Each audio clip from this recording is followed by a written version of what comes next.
رمضان زمان وإعلانات رمضان زمان. وهنبدأ الأول بالصلاة على الرسول عليه الصلاة والسلام عليه الصلاة والسلام. بسم الله الرحمن الرحيم، توكلنا على الله. هنبدأ من إيه؟ بالمثل الشعبي اللي بيقول رمضان 10 أيام مرق و10 أيام قرأ و10 أيام حلق.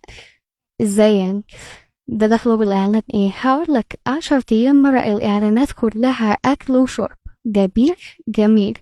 10 أيام قرأ بيبدأ التخفيضات علشان هدوم العيد، سواء بقى أقمشة، ملابس، أحذية، شنط، كله عليه تخفيضات يا باشا، وكله بيهنئ وكله بينزل إعلانات. جميل جميل جمال ملوش مثال. لا لسه ال10 أيام الحلقة بقى دي فيها المأكولات بتتحول من مأكولات رمضانية مأكولات العيد، يعني التخفيضات على الكحك والبسكوت والزيوت والسمنة والسكر والدقيق، وكل ما يدخل في عمايل العيد بتنزل عليه تهنئة وتخفيضات.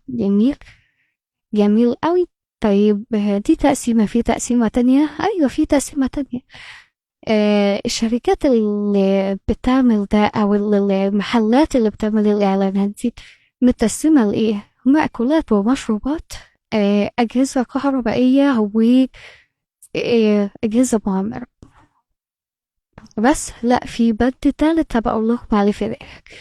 بس هنقول المأكولات والمشروبات زي ايه؟ زي الطحا، زي اتفينة، زي بيبسي، زي كوكا كولا، زي الشاي بأنواعه، العصائر بأنواعها، المأكولات بأنواعها، كلها عاملة تخفيضات وكلها عاملة تهنئات بالشهر الكريم.